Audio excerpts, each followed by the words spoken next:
Horror viewers have seen their fair share of heinous villains happily ride off into the sunset over the years, free from the consequences of their appalling actions.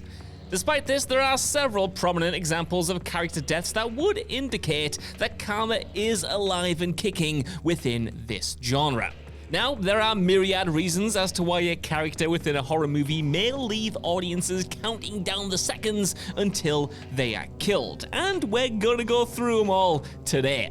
I'm Josh from WhatCulture.com, and these are 10 horror movie characters who deserved to die. Number 10, Crispian Davison, you're next. In this flick, a family reunion goes wrong in ghastly fashion, as the Davison family are all attacked, seemingly without cause, within their holiday retreat by a group of villains donning terrifying animal masks.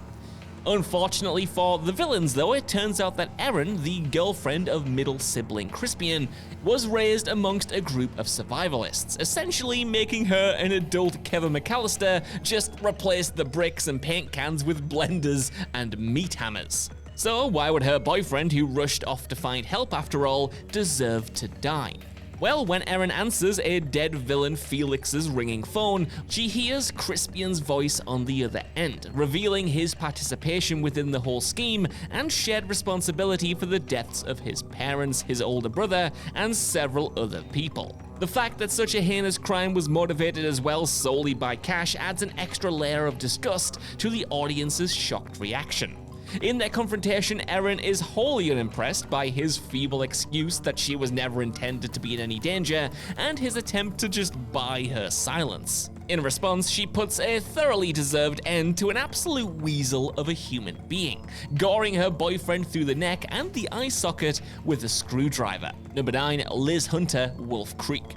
Now, when you saw this entry, you might have asked, how can an empowered heroine who was abducted and eventually brutally murdered by a psychopathic serial killer be a deserving victim of a horrible death? Well, this is a little different entry from the rest, as yes, Liz Hunter absolutely does exemplary horror protagonist work in the early goings of 2005's Wolf Creek. After she and her friend Christy are kidnapped by depraved murderer Mick Taylor, she manages to escape from her bonds before distracting and wounding the unhinged killer, shooting him in the neck with his own rifle before then making her escape with Christy. However, her errors against such a deadly adversary ultimately mean that Liz only has herself to blame for her own failure.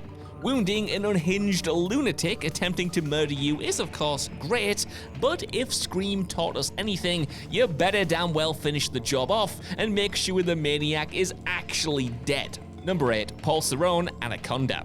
The warning, don't pick up hitchhikers, apparently also applies to boats on the Amazon River.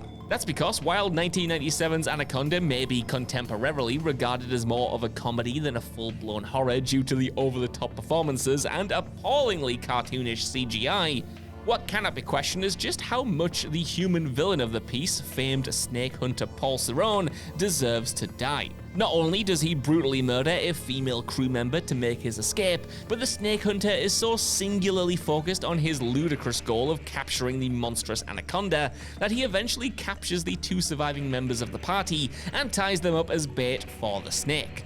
In a delicious comeuppance though, Paul is eventually snared by the anaconda itself and ingested whole. Number 7, Louis Creed, Pet Sematary. Everyone knows that old saying, play stupid games, win stupid prizes. Well, the 2019 remake of Stephen King's Pet Sematary, and indeed the book and the original film, feature one of the stupidest characters in horror history. Creed discovers the titular Pet Sematary when he is led there by his neighbor Judd, after his daughter Ellie's cat Church is run over by a truck.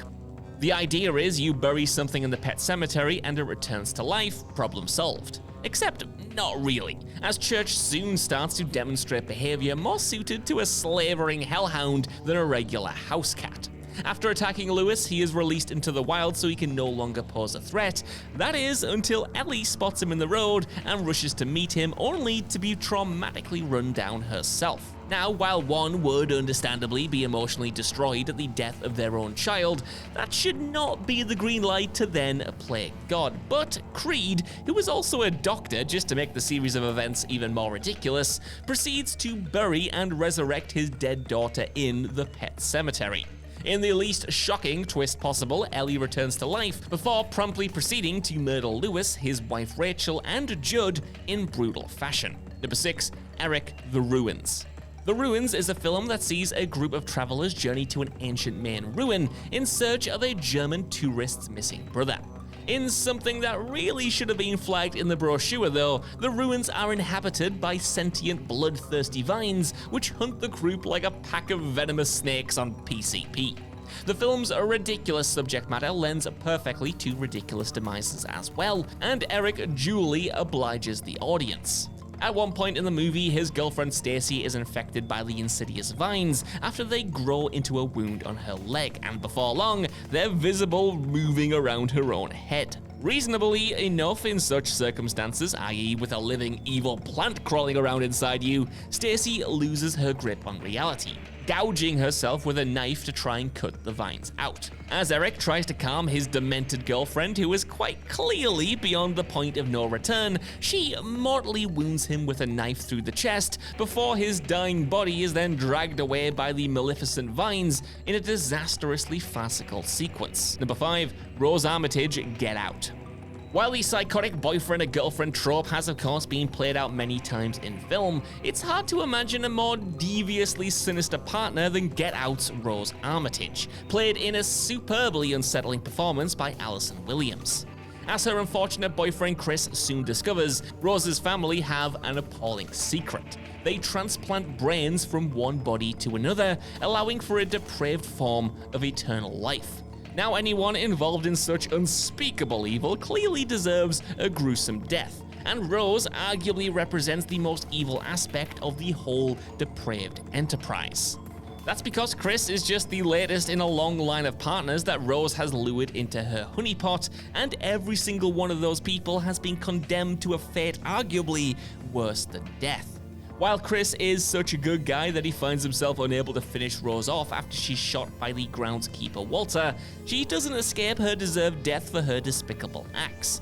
Instead, she's left to die in the dirt as Chris and his best friend Rod drive away triumphantly. Number 4. Mrs. Carmody, The Mist.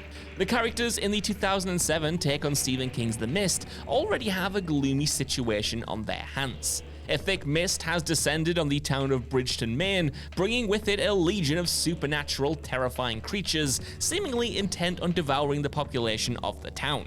No apocalyptic film like this, though, is complete without a religious whack job spouting some doomsday drivel, and the Mist's very own soon reveals herself amongst a group of survivors barricaded within a supermarket, that of course being Mrs. Carmody.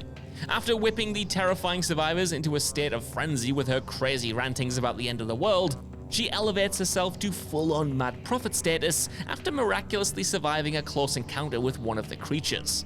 She uses her newfound influence like a maniacal dictator, using her followers to offer up the supermarket's inhabitants as sacrifices in an insane attempt to appease the forces that she deludedly believes are responsible for the mist, culminating in an attempt to sacrifice lead protagonist David's 8-year-old son, Billy. So yeah, if you're in a bad situation, Mrs. Carmody is definitely not who you want to be stuck with. Number 3, Margaret White, Christine Hargensen, and Billy Nolan, Carrie.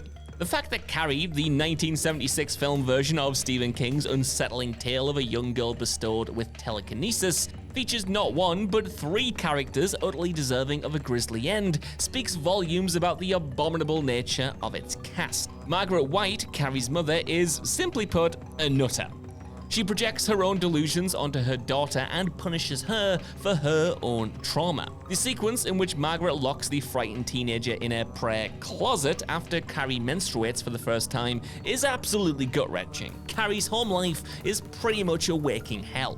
Chris Hargensen and her vile boyfriend Billy Nolan, though, are also horrendous individuals, but for a completely different reason.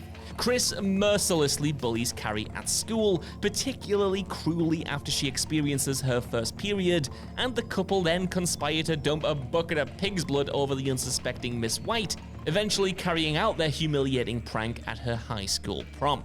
After this breaking point, Carrie uses her supernatural powers to send Chris and Billy to their deaths in a fiery car wreck as they attempt to run her down, while Margaret is impaled with a variety of household items after the demented mother attempts to murder her own daughter. Number 2, Henry Bowers' It and It Chapter 2.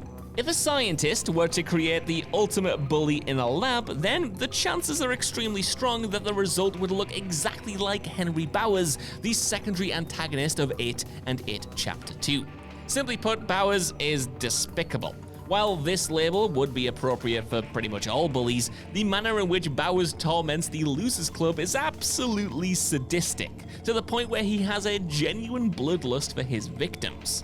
His father's appalling racism as well has also trickled down into him, which leads to him targeting Mike with particular venom. Adulthood and an arrest for his father's murder does little to alter Henry's innate nature as well. And after he's freed from a mental hospital by Pennywise in the second installment, the madman immediately picks up where he left off and attempts to murder Eddie before he is ultimately dispatched by Richie. Number 1, Juno Kaplan, The Descent and The Descent 2. The Descent and its aforementioned sequel follows the tale of a group of women who become trapped within a cave system, which is soon revealed to be inhabited by nightmarish prehistoric humanoids with a taste for human flesh. Juno's culpability for the group's predicament soon comes to light as well, as she is revealed to have led them into an unmapped cave system under the guise of a more tourist-friendly route. The revelations do not get any kinder for Juno as the film progresses though.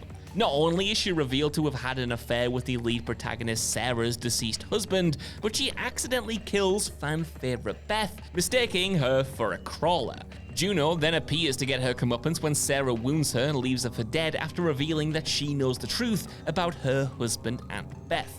But the sequel then reveals that Juno survived as a proficient crawler killer underground. And yes, while extremely badass, her newly acquired monster exterminator skills sadly do not stop her from eventually screaming and revealing the group's position as they feverishly try to escape in the follow-up finale, which ultimately leads to her real death unless we get a Descent Part 3 that retcons it again at the hands of the lead crawler. So that's our list. I want to know what you guys think down in the comments below. What do you think about these characters? Did they deserve the demises that they got? Or are there any better picks I missed off here? Let me know, and while you're down there, could you please give us a like, share, subscribe, and head over to whatculture.com for more lists and news like this every single day. Even if you don't though, I've been Josh, thanks so much for watching, and I'll see you soon.